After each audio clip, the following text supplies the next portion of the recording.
नजरिए जो बच्ची शारदा से सुबह जो रिसीव किया दरिया से ये लाश अभी इसके बाई गांव सुरगन में इसको पहुंचा दिया गया है।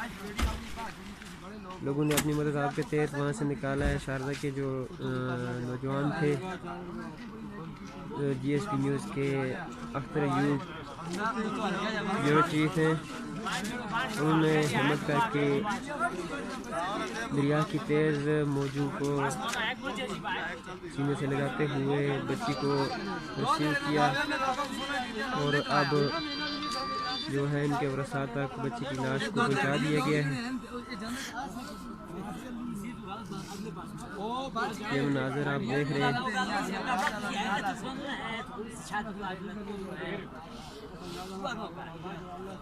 ये बच्ची की लाश को जो उसके वरसा तक पहुंचा दिया है।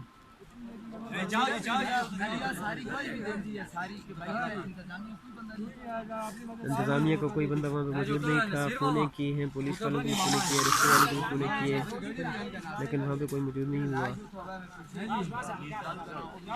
अब बच्ची को जो उसके भाई जो सुरगन में पहुँचा दिया गया है। ये मनाज़र आपको सुरगन के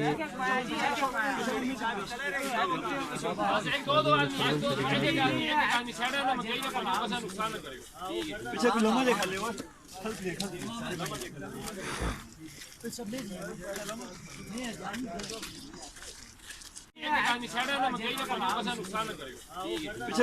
ले